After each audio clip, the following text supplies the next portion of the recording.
네, 오늘은 교회의 주인은 누구인가라는 제목으로 고린도전서 1장 우리 두 번째 말씀 보도록 하겠습니다. 자, 오늘날에 이제 많은 분들이요, 뭐 또 한국도 그렇고, 자, 교회 안에서 더 이상 사랑을 내가 느끼지 못하겠다. 네, 교회로부터 내가 점점 소외되는 것 같다라는 이유로 교회 오시는 것을 중단하는 분들이 많이 계셔요.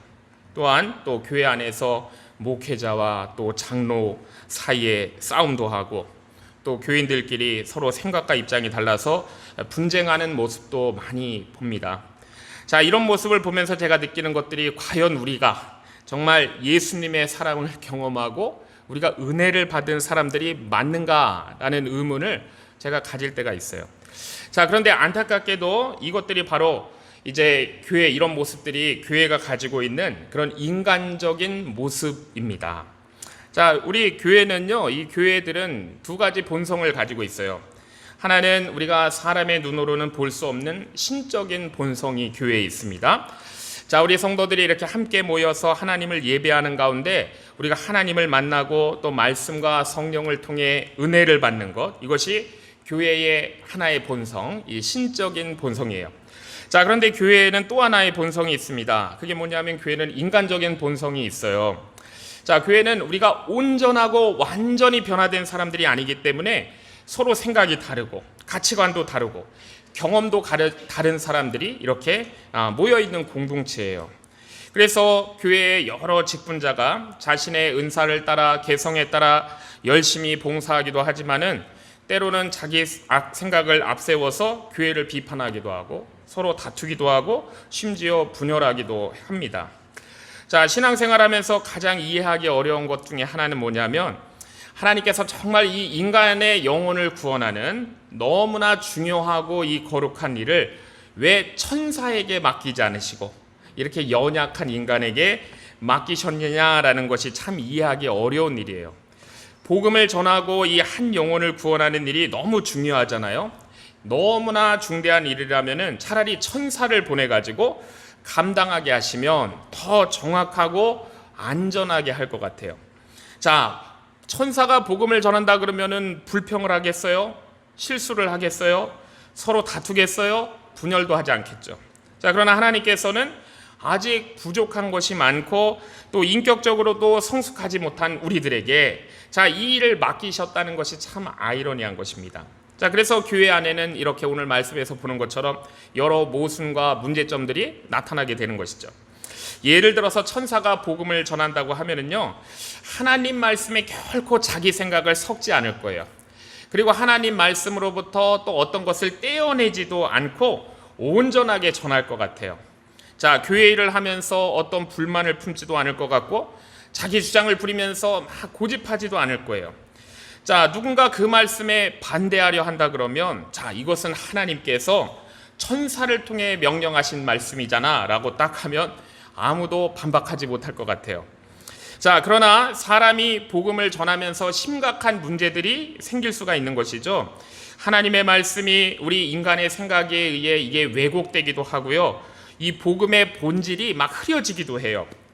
교회 일을 하거나 말씀을 전할 때 우리가 성령을 온전히 의지해야 되는데 성령을 온전히 의지하지 못하고 내 혈기, 내 감정으로 행동하기도 하고요. 하나님의 뜻보다 나의 세상 경험이나 지식을 막 앞세우려고 하기도 해요. 자, 그 결과로 인해서 복음의 능력이 막 가려지고 세상 사람들이 볼 때 교회의 신뢰는 무너지고 이 하나님의 영광과 하나님의 명예까지 큰 손상을 입히게 되는 일들이 발생하게 됩니다. 자, 그렇다면 하나님께서는 왜 이렇게 실수도 많고 연약하고 우리가 온전히 성숙하지도 못한 이런 우리 인간을 통해 하나님의 일을 하도록 하시는 것일까? 자, 가장 중요한 이유는 뭐냐면요, 하나님께서 우리들을 천사보다 더 존귀한 자로 세우시기를 원하셨다는 거예요. 자, 만일 하나님께서 복음을 천사에게 맡기셨다 그러면 우리는 누구를 의지하게 될까요? 자연스럽게 천사를 의지하게 되겠죠. 결국 천사를 하나님과 인간 사이의 존재로 우리가 높이면서 막 천사 숭배라는 우상 숭배에도 우리가 빠질 수 있을 겁니다. 자, 그래서 하나님께서는 하나님과 우리 사이에 천사를 세우시지 않으시고 우리 연약한 인간을 직접 부르셔서 하나님의 일을 우리에게 맡기셨어요. 자, 다시 말하면 하나님께서는 우리의 어떤 능력이 완전하다든가, 우리가 이 일을 굉장히 효율적으로 잘한다든가, 우리가 정확하게 일을 해서 하나님께서 우리에게 맡긴 것이 아니에요. 자, 그럼 하나님께서 귀히 여기시는 건 뭐냐면, 하나님께서는 우리의 겸손함을 가장 귀하게 여기시는 거예요. 우리의 완전함도 아니고, 일의 어떤 효율성도 아니고, 정확성이 아니고, 우리의 겸손함입니다. 자, 하나님은 우리가 하나님 앞에서 우리 자신의 부족함을 인정하면서 오직 하나님의 은혜만 의지하는 마음으로 우리에게 맡겨주신 일이 큰 일이든 작은 일이든 그거 감당하기를 원하시는 거예요. 자, 그래서 하나님은 가장 강한 사람보다 가장 겸손한 사람을 사용하세요. 어떨 때는 가장 연약한 자를 사용하세요. 그래서 강한 사람들을 부끄럽게 하시잖아요. 그래서 가장 온전한 사람보다 자신의 부족함을, 연약함을 아는 사람을 통해 하나님의 나라, 하나님의 역사를 이루어 가시는 걸 우리가 보게 됩니다. 자, 사도 바울이 에베소에 머물고 있었습니다. 자, 이제 고린도 교회를 다 개척했고 지금 에베소에 와서 좀 있으면 예루살렘으로 가려고 하고 있어요. 자, 고린도 교회에 그런데 안타까운 소식이 들려온 것이죠. 자, 이렇게 교회가 세워진 지 얼마 되지 않았는데 벌써 교회 안에 이 분열의 그런 조짐들이 보이고 있는 거예요. 자, 어떤 사람들은 나는 바울에게서 배웠어. 그리고 또 어떤 사람은 나는 아볼로에게서 배웠어. 나는 또 어떤 사람은 나는 베드로, 게바에게서 배웠어 라고 하면서 서로 이렇게 편을 갈라서 다투기 시작을 한 거예요. 자, 이것이 바로 교회가 가진 신적인 본성이 아니고 인간적인 본성이죠. 자, 교회는 영적으로는 이미 그리스도 안에서 우리는 하나인 거예요. 성령 안에서 한 몸을 이룬 공동체입니다. 자, 그런데 인간적으로는 서로의 성격이나 생각이나 경험이나 이런 가치관들이 다르기 때문에 쉽게 충돌하고 갈등하게 된 거예요. 영적으로는 하나인데 아직 인간적으로는 하나 되지 못한 것. 이것이 오늘날 우리 교회가, 지상교회가 가지고 있는 가장 큰 갈등이고, 또한 우리가 말씀에서 보게 되는 고린도 교회가 직면하고 있던 그런 문제이기도 했습니다. 자, 그러면 이제 교회라는 것이 무엇인가 우리가 좀 살펴보면요, 교회는 우리 예수 그리스도를 믿는 사람들로 이루어진 공동체예요. 다시 말해서 교회라는 것은 어떤 예배당 건물이나 어떤 조직 체계를 의미하는 것이 아니고 예수님을 믿는 사람들이 함께 모여 있는 이 모임, 자, 이것을 교회라고 하는 것입니다. 자, 그런데 우리 예수님 믿는 사람들이 어떤 특별한 표시를 하고 다니는 건 아니잖아요. 그렇기 때문에 자, 사람들은, 믿지 않는 사람들은 자연스럽게 우리 그리스도인들을 모이는 장소 중심으로 부르는 거예요. 아, 저 사람 연합교회 교인이지, 이렇게 부르는 거예요. 저 사람 세된 교회 교인이구만, 이렇게 부르는 것이죠. 자, 그렇지만 우리가 같은 예수님을, 한 예수님을 믿는 사람이라도, 자, 그래서 이렇게 소속 교회가 다르다라는 이유만으로 우리가 서로 다른 사람인 것처럼 우리가 생각할 때가 있어요. 연합교회 교인, 저기 제자교회 교인. 자, 그런데 우리는 같은 하나님의 자녀예요. 같은 그리스도의 몸에 속한 이 큰 공교회적 지체입니다. 자, 자신이 내가 속한 공동체만을 우리가 중심으로 생각하다 보면은 이 다른 교회 성도를 나랑은 다른 사람처럼 우리가 여길 수가 있어요. 자, 이것은 사실은 교회의 우리의 본질을 제대로 이해하지 못하는 오해인 것입니다. 자, 우리는 교회에 대해서 여러 가지 오해를 가지고 살아가요. 어떤 사람은 교회를 이렇게 생각하기도 해요. 진리를 배우는 학교가 아닌가, 진리를 배우는 학원이 아닌가. 이건 이제 더 심하게 생각하는 거죠. 자, 물론 우리가 교회에서 이렇게 하나님의 말씀과 진리를 배우는 학교처럼 생각되는 것도 사실이에요. 그러나 학원처럼, 우리가 그런 아카데미처럼 돈을 내고 지식을 배우는 곳은, 교회는 그런 곳이 아니에요. 우리는 예배 드리면서, 우리를 지으신 창조주 하나님을 예배 드리면서 하나님을 만나는 것이고요. 우리가 말씀과 성령을 통해서 자연스럽게 우리가 하나님의 진리를 그렇게 배우는 거예요. 자, 그런데 오늘날에는 이 사람들을 교회로 막 끌어들이게 하기 위해 성경 이외에도 한국에는 그 교회가 문화센터라는 것을 차려가지고 각종 취미 활동, 각종 악기, 꽃꽂이 이렇게 다양한 프로그램들을 많이 운영합니다. 교회보다 문화센터가 더 커요. 자, 물론 이런 자체를 잘못됐다라고 얘기할 수는 없겠지만은 사실 그것이 교회의 본질보다 앞서게 되면은 그건 문제가 있는 것이고 조심해야 되겠죠. 자, 어떤 사람은 또 교회를 어떻게 생각하냐면 교회라는 곳은 이 사회를, 세상을 바로 잡아야 된다라고 생각을 해서 하나의 어떤 시민 단체처럼 생각하는 사람도 있어요. 그래서 교회는 사회 문제에 대해서 하나하나 빠지지 말고 끊임없이 목소리를 내야 되고 행동해야 된다라고 주장하는 사람들도 있습니다. 자, 그렇지만 우리 성경이 말씀하시는 교회의 가장 중요한 모습은 무엇일까요? 우리가 구약 시대부터 이 하나님의 교회들을 보면은 하나님께 예배드리는 공동체가 교회의 가장 중요한 모습이라는 걸 알 수가 있어요. 자, 신약의 교회는요, 그 구약 이스라엘 백성들이 누렸던 하나님의 언약, 그 하나님의 복을 그대로 이어받은 하나님의 백성들이 바로 신약의 교회입니다. 자, 그래서 우리도 하나님께 예배드림으로 하나님을 우리 가운데 모셔드리는 것이고 하나님의 다스림을 받는 것이고 우리가 성령 안에서 그리스도의 한 몸으로 더욱 견고하게 연합되어 가는 거예요. 자, 이것이 성경이 말하는 가장 중요한 교회의 모습입니다. 자, 두 번째로 교회는 어떤 곳이냐면요, 이렇게 우리가 그리스도 안에서 말씀과 성령과 하나씩 이렇게 견고하게 연합되어 가는 것이고, 두 번째는 교회는 영혼을 치료하는 병원과 같아요. 자, 병원에는 크고 작은 병을 가진 사람들이 찾아와서 진료를 받잖아요. 자, 교회도 마찬가지예요. 나의 죄와 나의 상처와 실패와 이런 절망들을 안고 살아가는 사람들이 찾아오는 거예요. 자, 그래서 예수님께서도요, 건강한 자에게 그 의원이 쓸데없고 병든 자에게라 의원이 쓸데있다라고 말씀하시면서 의인이 아니라 죄인을 부르러 오셨다라고 말씀하셨어요. 자, 그러므로 교회는요, 세상에서 성공한 사람들도 있을 수 있고 실패한 사람들도 있을 수 있고 다양한 삶의 상처들을 가진 사람들이 다 함께 모여서 하나님의 은혜로 성령의 역사하심 가운데 함께 치유받게 되는 그런 공동체가 바로 교회인 거예요. 자, 그 다음에 세 번째 교회는 어떤 곳이냐면요, 세상을 비추는 등대인 곳입니다. 등대. 자, 이 등대라는 것은요, 우리가 바닷가에 가보면은 아름다운 풍경을 만들기 위해서 있는 게 아니에요. 자, 그 등대가 있는 지역은요, 암초가 더욱 많은 곳입니다. 이 바닷속에 이 바위들이 숨겨져 있어가지고 위험한 이 바닷가에 배들이 길을 잃지 않도록 그 빛을 비춰주기 위해서 세워진 것이 바로 등대예요. 자, 이처럼 교회도 어떤 것인가? 죄와 어둠이 가득한 세상 가운데 세워져 가지고 하나님의 진리를 밝히 비추는 그런 사명을 감당하는 것이 교회예요.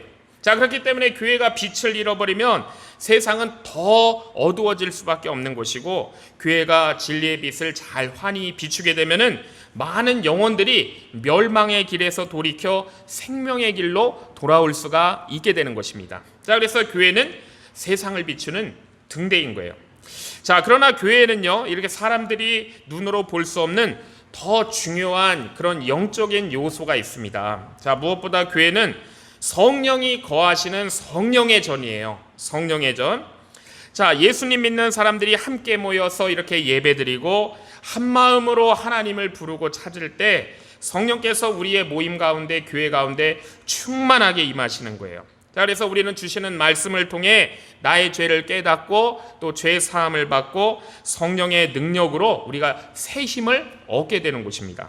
자, 그래서 교회는요, 단순히 그냥 사람들이 이렇게 모이는 장소가 아니고 하나님의 살아계신 역사가 나타나는 정말 신비로운 공동체가 바로 교회인 거예요.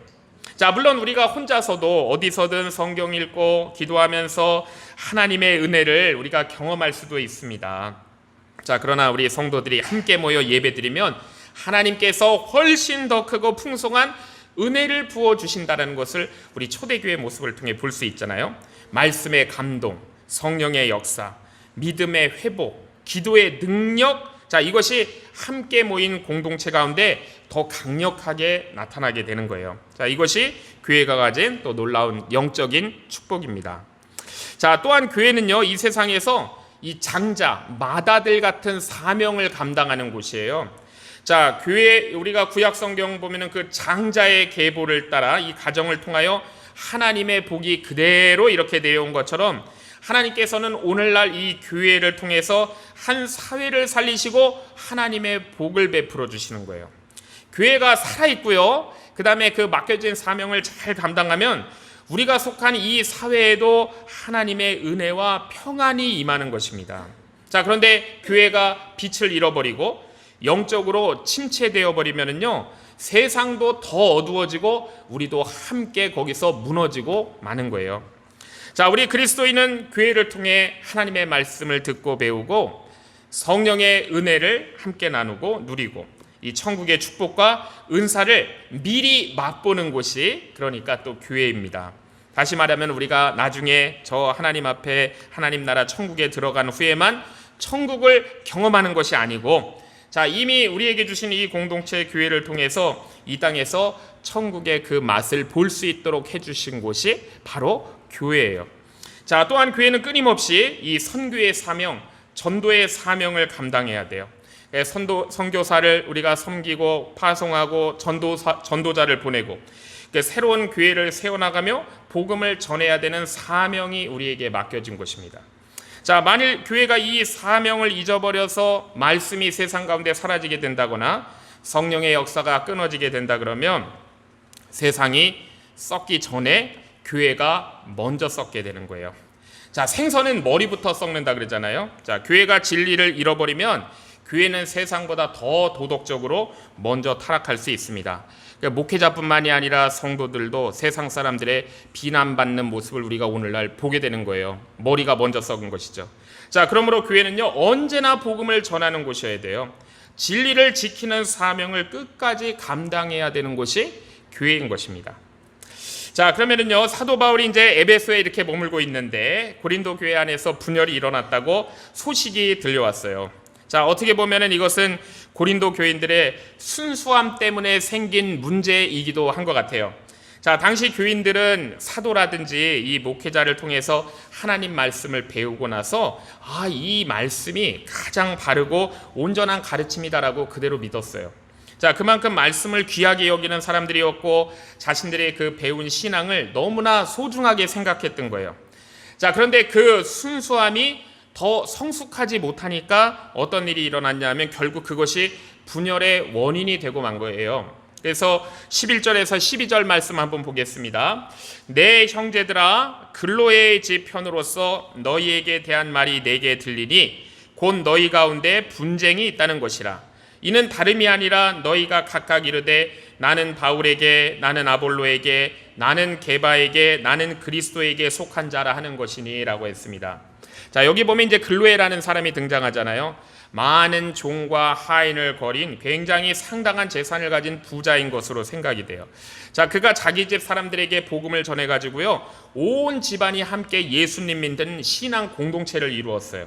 자, 글로에는 사도 바울의 복음을 통해서 이 복음을 받아들인 사람이지만 지금 고린도 교회를 보니까 여러 파벌로 이렇게 나누어가는 모습을 굉장히 안타깝게 여겼어요. 그래서 자기 집에 있는 사람 하나를 사도 바울에게 보내가지고 지금 이 고린도 교회 안에 바울파, 아볼로파, 게바파 막 이렇게 갈라지기 시작하는데 어떻게 해야 되겠습니까? 라고 도움을 요청했고 그것에 대해서 지금 이 답을 보내준 것이 고린도 전서죠.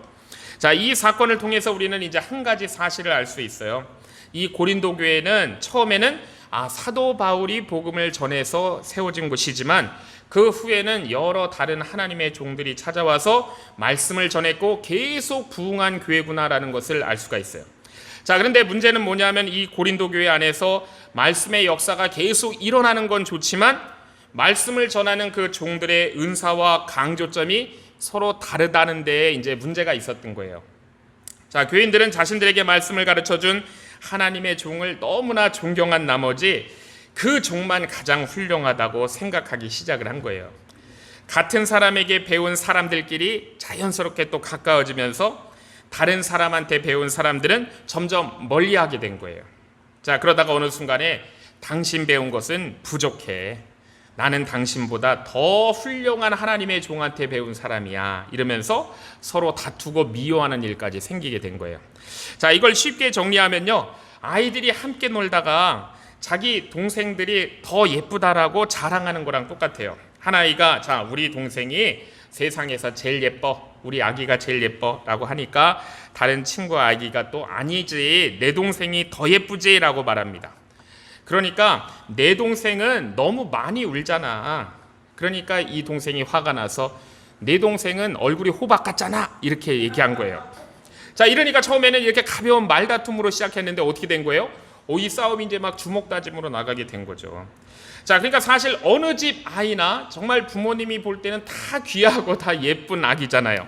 자, 그런데 이제 자기 동생만 예쁘다고 막 생각하면서 이게 싸움이 시작된 거예요. 자, 그러니까 고린도 교회 모습도 요거랑 똑같은 거죠. 그러니까 사실 사도 바울이나 베드로나 아볼로는요, 다 훌륭한 하나님의 종들이에요. 하나님께서 다 크게 쓰시는 아주 훌륭한 말씀의 종들이었어요. 자, 물론 베드로가 고린도까지 직접 갔을까라는 것은 분명하지 않습니다.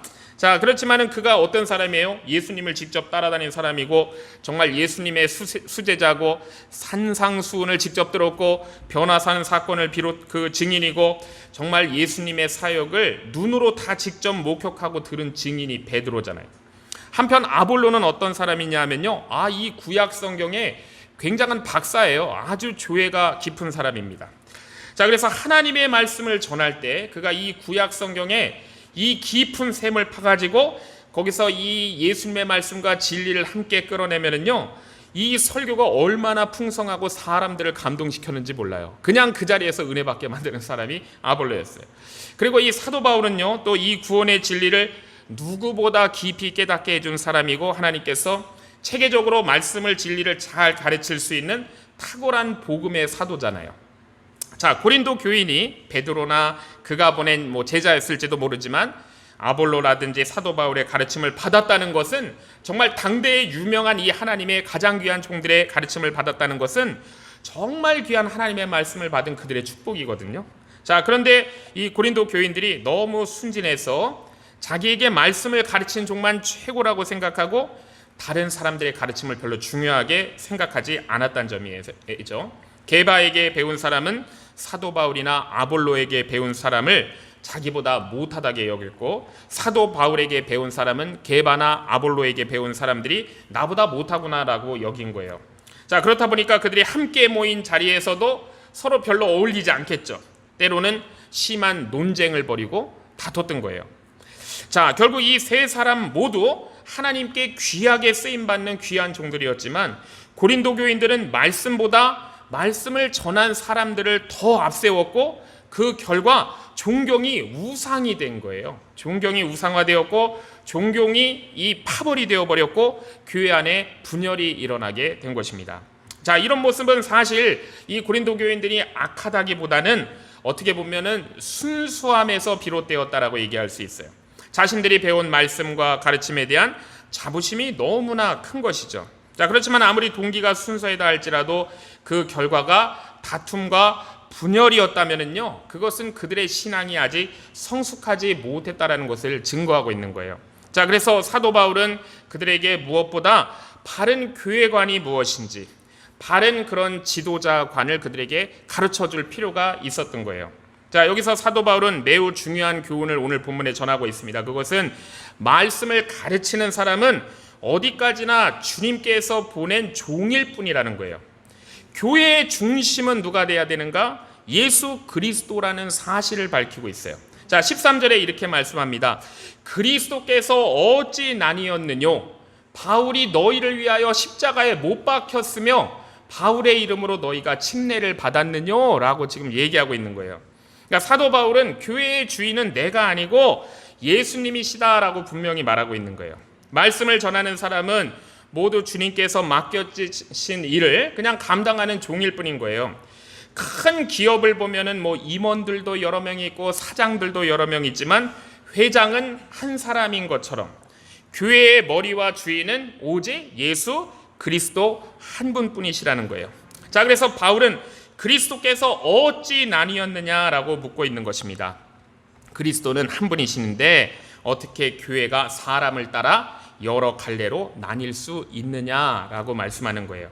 자, 그러므로 교회의 주인은 교회를 개척한 목사도 아니에요. 지금 담임하고 있는 사람도 아니에요. 직분이 높은 사람도 아니고 헌금을 가장 많이 한 사람도 아니에요.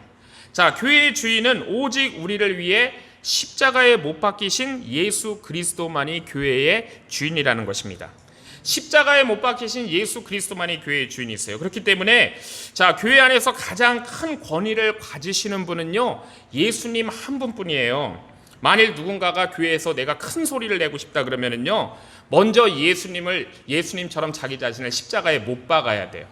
십자가에 못 박고 나서 그런 희생을 한 후에야 교회에서 큰 소리를 낼 수가 있는 것입니다. 자, 고린도 교회에 이 다툼과 분열이 생긴 근본적인 이유는 내가 누가에게 배웠다는 것을 자랑하는 그런 교만한 마음 속에 그 다툼의 분열이 생긴 근본적인 이유예요.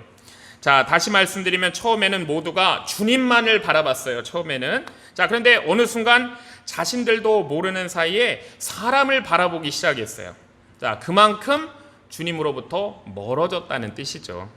자, 우리 몸을 한번 생각해 보세요. 몸에 우리 여러 지체들이 있습니다. 우리가 중요하지 않은 지체가 하나도 없어요. 자, 그러나 이런 많은 지체가 있다고 해서 우리가 건강한 몸이 다 될 수 있는 건 아니잖아요. 모든 지체가 신경과 혈관과 뼈대가 서로 잘 연결되어 하나로 되어 있어야 비로소 건강한 몸이지, 신경은 어딘가에 끊어졌고 혈관은 어딘가에 막혀져 있고 뼈는 어딘가에 부러져 있으면 지체만 많이 붙어 있다고 해서 그게 건강한 몸이 아니에요. 그거는 병든 몸이죠. 병든 몸. 자, 우리 몸에 열이 나기도 하고요, 우리 몸에 통증도 생기기도 하는데요, 그것은 몸에 문제가 생겼다는 신호잖아요. 자, 교회도 마찬가지인 거예요. 아무리 많은 교인이 있고 많은 은사가 있고 직분이 있다고 해도 그들을 하나로 묶어줄 수 있는 십자가의 사랑이 없다 그러면은요, 건강한 교회는 될 수가 없는 것입니다. 그러니까 결국 교회를 하나 되게 하는 것은 사람의 능력도 아니고 어떤 조직 능력도 아닌 거예요. 오직 그리스도의 십자가 그리고 하나님의 사랑이 교회를 하나 되게 하는 것이죠. 십자가의 은혜에 우리가 늘 감격하고 그 능력을 붙드는 사람은 분열할 수가 없는 거예요. 자, 그렇지만 내가 십자가의 감격을 잃어버리고 그 능력을 의지하지 않는 지도자 그리고 그 교인들은 신경과 혈관이 끊어지고 막힌 것처럼 결국 교회를 병들게 만들 수밖에 없는 것입니다.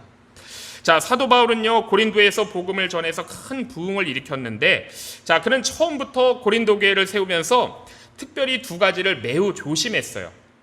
첫 번째는 뭐냐면 오직 그리스도의 십자가만 전하겠다라고 그가 결심을 했습니다. 자, 당시 이 지식인들이 가장 쉽게 빠지는 유혹이 뭐였냐면 아주 자신의 그 설교를 말씀을 지적이고 아주 철학적으로 만드는 거예요. 자, 사도 바울은 소크라테스도 알고 이 플라톤의 철학이나 모든 것들 그리스 학문, 그의 퍼스트 랭귀지는 헬라어예요. 다 잘 알고 있고 공부한 사람이에요. 그러니까 얼마든지 복음을 이 철학과 접목해가지고 사람들이 와 감탄할 수 있는 정도의 수준 높은 설교를 할 수 있는 사람이었습니다. 자, 그렇게 했다 그러면 사람들이 사도 바울을 위대한 철학자다, 정말로 뛰어난 신학자다 이렇게 존경했을 거예요. 자, 그런데 우리가 기억해야 될 것이 뭐냐면 이 고린도는 또 당시 헬라 문화와 철학이 아테네와 쌍벽을 이루며 꽃피었던 지역이에요. 자, 그런 곳에 이 바울은 아시아 출신이에요. 이 고린도는 유럽이고 아시아 출신인 사도 바울이 헬라 철학까지 자유롭게 막 인용하고 그러면서 설교했다 그러면은요, 사람들은 사도 바울을 얼마나 추종했을지 몰라요. 자, 그러나 바울은 아테네에서 전도를 해보면서 인간의 지혜와 그 철학이 사람을 변화시킬 수 없다라는 것을 하나님이 먼저 경험하게 해주셨어요. 성령의 역사를 일으키지 못한다라는 사실을 깨닫게 해주셨거든요. 그래서 그는 사람의 지혜를 자랑하는 그런 설교가 아니고 복음이 아니고 어떻게 보면 세상 사람들이 볼 때는 어리석게 보이는 십자가만 그가 전하기로 이 고린도에서는 결심을 했어요. 자, 오늘날에도 많은 분들이 지적인 설교 참 잘하고 선호하지만 바울은 그런 뛰어난 지식적인 그런 자신의 지식을 드러내는 것이 아니라 그리스도의 십자가만 드러내기를 원했다라고 얘기합니다. 자, 당시 고린도와 그리스에는요, 돈을 받고 지식을 가르치는 그런 소피스트라는 사람들이 있었어요. 선생들이죠. 뛰어난 말솜씨와 뛰어난 웅변술과 논리를 가지고 사람들의 마음을 그냥 확 씌워잡아요. 정치적인 재판에 나서 말하고 공적인 토론에 나와가지고 말하고 영향력 행사하고 사람들을 설득하는 이 소피스트들. 자, 그렇지만 바울은 그런 방식으로 사람을 얻으려고 하지 않았다라는 거예요. 성령의 능력과 오직 십자가의 복음으로 사람들의 마음을 변화시키기를 원했다라는 것입니다. 자, 사도 바울이 고린도 교회의 미래를 위해 조심했던 두 번째는 뭐냐면, 오늘 우리가 본문에서 읽었지만 가능한 한 자신이 직접 사람들에게 침례를 주지 않았습니다. 자, 그는 고린도 교회를 내교회로 만들거나 자신의 이름을 중심으로 세력을 형성하려는 일을 철저히 경계를 했어요. 자, 그래서 많은 사람들이 예수님을 믿게 했지만 직접 침례를 준 사람들은 극히 극소수다라는 것을 오늘 본문에 밝히고 있습니다. 자, 그래서 14절에서 15절을 보면 이렇게 말씀해요. 그리스보와 가이오 외에는 너희 중 아무에게도 내가 침례를 주지 아니한 것을 감사하노니 이는 아무도 나의 이름으로 침례받았다 말하지 못하게 하려 함이라 라고 했어요. 자, 사도 바울이 직접 침례를 준 사람은 그리스보, 가이오뿐이다라는 거죠. 그 위에 사람들은 다른 하나님의 종들이 침례를 준 거예요. 자, 바울이 그렇게 한 이유는 훗날에 내가 바울에게 침례받았다라는 자랑이 생겨나거나 그것이 또 다른 분열의 어떤 원인이 되는 것을 미리 막기 위해서였어요. 자, 우리 예수님께서도 침례를 베푸셨어요. 그렇지만 우리 예수님 제자들을 통해서 침례를 베푸셨습니다. 우리 예수님이 직접 침례 베푸신 적은 없어요. 자, 그러니까 이 침례라는 것은요, 누구한테 받느냐가 중요한 것이 아니에요. 누구의 이름으로 받느냐가 중요한 것입니다. 자, 이 침례라는 것은 죄와 옛사람의 사슬을 끊어버리고 예수 그리스도와 하나가 되는 표가 침례인 거예요. 자, 그러므로 우리가 예수님의 이름으로 침례를 받았다 그러면 실제로 침례 베푼 침례자가 누구인지 그게 중요한 것이 아니고 다 동일하게 예수님께 침례를 받은 게 되는 거예요. 자, 사도 바울은 이 말을 하다가 이제 문득 한 사람이 생각이 났어요.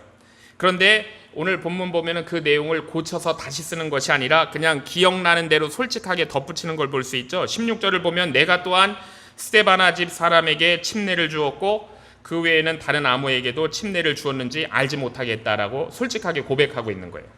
자, 아마도 이 스데바나의 집도요, 이 글로의 집처럼 온 가족이 함께 온 집안이 다 예수를 믿고 침례받은 것으로 보여요. 당시에는 다른 사역자를 어디서 부르기가 어려운 상황이었는지 바울이 직접 침례를 베푼 거예요. 자, 그러나 그 이외에는 누구에게 침례를 주었는지조차 기억하지 못하겠다라고 얘기하고 있습니다. 자, 그만큼 사도 바울은 자신이 누구에게 침례를 주었는지보다 그들이 예수 그리스도께 속한 사람이 되었는가를 훨씬 중요하게 여기고 있다라는 거예요. 자, 사도 바울은 고린도에서 복음을 전하며 큰 부흥을 이뤘지만 결코 이 고린도 교회의 주인이 되려고 하지 않는다라는 것을 말씀하고 있습니다. 자, 17절을 보면은요, 그리스도께서 나를 보내심은 침례를 주게 하려 하심이 아니요 오직 복음을 전케 하려 하심이니 말의 지혜로 하지 아니함은 그리스도의 십자가가 헛되지 않게 하려 함이라라고 했습니다. 자, 이 복음을 전한다는 것은요, 사람을 죄에서 돌이켜서 예수 그리스도를 믿게 하여 구원에 이르게 하는 것이 복음을 전하는 거잖아요. 자, 그리고 침례라는 것은 뭐냐면 이제 그 사람이 그리스도의 이 몸된 교회에 속해서 거기서 신앙 안에서 자라가고 열매 맺도록 하는 표가 침례인 거예요. 다시 말하면 복음은 생명을 낳는 것이고 침례는 그 생명이 교회 안에서 잘 자라도록 하는 게 침례인 거예요.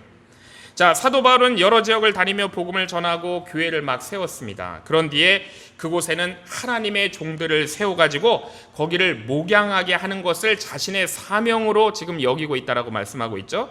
그는 자신이 세운 교회를 자신의 권력 안에 두려고 하지 않는다라는 거예요. 모든 교회는 그 자신의 교회가 아니고 그것은 예수님의 교회, 주님의 교회이고 주님께서는 그렇기 때문에 또 다른 충성된 다른 종들을 보내어서 그 교회를 지키시고 세워가실 것을 믿기 때문에 그렇게 한다는 거예요.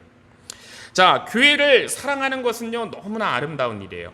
자, 그렇지만 교회를 너무 사랑해가지고 교회를 내 것으로 만들 만큼 그렇게 붙잡으려고 하면은요, 그 사랑은 욕심이 되어버립니다. 그러면 다툼과 분열의 씨앗이 될 수밖에 없어요. 자, 우리 한국교회를 보세요. 우리 한국교회가 겪었던 수많은 갈등도 교회를 사랑하지 않아서 그런 게 아니에요. 내 교회, 내 사람, 내 권리를 내려놓지 못했기 때문에 그 한국교회에 일어난 문제들이 다 대부분이에요. 자, 우리는요, 하나님께 가까이 가면 갈수록 내 것은 점점 사라지는 사람들이에요. 자, 모든 것이 하나님의 것이다 라는 믿음이 하나님께 다가갈수록 커지는 사람들이에요. 자, 반대로 무엇이든지 우리가 끝까지 내 것으로 붙잡으려고 하면은요, 그건 사랑이 아니고 하나님께로부터 멀어지는 욕심인 것입니다. 자, 예수님께서는요, 누구든지 나를 따라오려거든 자기를 부인하고 자기 십자가를 지고 나를 따르라라고 하셨어요. 자, 우리는 자기를 부인하지 못하고 자기 십자가를 지지 못하기 때문에 때로는 하나님의 교회에 상처를 주고 분열을 일으키기도 하는 거예요. 나를 부인하고 내 십자가를 지면은요, 우리가 교회에 상처를 주고 분열을 일으킬 일이 하나도 없는 거예요. 자, 우리 10절 말씀, 우리 다시 맨 앞에 말씀으로 다시 돌아가서 한번 우리 같이 읽어보겠습니다. 시작. 형제들아, 내가 우리 주 예수 그리스도의 이름으로 너희를 권하노니 다 같은 말을 하고 너희 가운데 분쟁이 없이 같은 마음과 같은 뜻으로 온전히 합하라. 아멘. 자, 여기서 주 예수 그리스도의 이름으로 너희에게 권한다라고 했습니다. 자, 이것은요, 단순히 내가 부당한다 이런 뜻이 아니고요, 정말 예수 그리스도의 권위를 담은 엄정한 말씀이에요. 엄중한 말씀. 자, 그러니까 이거는 곧 예수님의 명령이다라는 뜻이에요. 주 예수 그리스도의 이름으로 너희에게 권한다. 예수님의 명령이라는 뜻이에요. 또한 같은 말을 하라는 것은요, 내 생각, 사람의 철학 이런 걸 앞세우지 말고 사도들이 전한 복음과 하나님의 말씀 위에 서라라는 의미가 같은 말을 하라라는 뜻이에요. 사도들이 전한 복음 그리고 하나님의 말씀 위에 서라. 자, 분쟁은요, 결국 다른 사람을 이기려는 마음에서 시작된 거예요. 그렇죠? 자, 그러나 우리는 서로를 이겨야 하는 경쟁자가 아니에요. 우리가 한 아버지를 모신 우리는 형제 자매입니다. 그러니까 반드시 내 뜻이 관철되어야 할 이유가 없어요. 내 방식대로 교회가 운영될 이유도 없는 거예요. 교회를 내 뜻으로 만들면은요, 분열이 시작되는 것입니다. 자, 그러나 교회의 주인이 오직 예수님이심을 우리가 인정할 때 우리가 서로 품을 수가 있는 거예요. 자, 교회의 주인이 예수님이심을 인정할 때 주님께서 당신의 교회를 바른 진리 가운데로 인도해 가실 것을 우리가 믿게 되는 거예요. 자, 오늘날 많은 성도들은요, 교회에 너무나 많은 것을 요구해요. 우리 한국교회는 엄청납니다. 그러니까 목회자도요, 많은 것을 하려고 해요. 자, 그렇지만 우리는요, 가장 중요한 걸 먼저 해야 돼요. 가장 중요한 교회의 사명은 우리가 세상의 모든 문제를 다 해결하는 데 있는 것도 아니에요. 교회는 성령께서 거하시는 성령의 전이에요. 상한 영혼들을 치유하는 병원이에요. 교회가 하나님의 말씀과 성령으로 충만해지면은요, 하나님께서 교회를 살리시고요, 교회를 살리실 뿐만 아니라 교회를 통하여 이 세상도 살리시고 새롭게 하신다라는 것을 우리가 믿어야 되는 거예요. 자, 그러므로 우리의 시선이요, 사람에게 머물지 말고 언제나 우리의 교회의 머리 대신 예수 그리스도를 향하기를 소원합니다. 자, 우리가 십자가의 은혜를 붙들고 우리가 같은 마음과 같은 뜻으로 하나 되어 정말로 하나님께서 기뻐하시는 교회, 우리 예수님께서 주인 되시는 그런 교회, 자, 그런 교회를 우리가 계속적으로 함께 세워나가는 저와 주의 성도님들 다 되시기를 주의 이름으로 축복합니다. 기도하겠습니다. 하나님 아버지, 오늘 우리에게 교회의 참된 모습을 다시 묵상하고 깨닫게 하시니 감사합니다. 우리의 생각과 자랑, 욕심 때문에 교회 안에 분열과 다툼이 생기지 않게 하시고 오직 십자가의 은혜와 사랑으로 하나 되게 하옵소서. 교회의 주인은 사람이 아니라 예수 그리스도이심을 늘 기억하고 우리 모두가 자신을 높이기보다 주님을 높이며 겸손히 섬기는 주의 종들 되게 하옵소서. 우리 교회가 성령이 충만한 예배 공동체가 되고 상한 영혼을 치유하는 병원 되며 세상을 밝히는 빛과 등대의 사명을 충성스럽게 감당하는 우리 연합교회 되게 하옵소서. 날마다 우리를 새롭게 변화시켜 주시고 주의 사랑으로 하나 되게 하셔서 이 지역과 다음 세대를 살리고 길러내는 주님의 기뻐하시는 교회 되게 하여 주시옵소서. 이제는 우리를 위하여 십자가에 달려 죽으시고 교회의 영원한 머리 되시는 우리 주 예수 그리스도의 은혜와 자녀들을 하나 되게 하시며 끝까지 품으시는 하나님 아버지의 극진하신 사랑과 모든 성도를 진리 가운데 연합하게 하시고 겸손히 섬기도록 인도하시는 성령님의 감동, 감화, 교통하심이 오직 그리스도만을 높이며 십자가의 사랑으로 하나 되어 주의 몸된 교회를 세워가기를 다짐한 주님의 귀한 성도들과 그 가정과 우리 연합교회 위에 이제로부터 영원토록 함께 있을지어다. 아멘.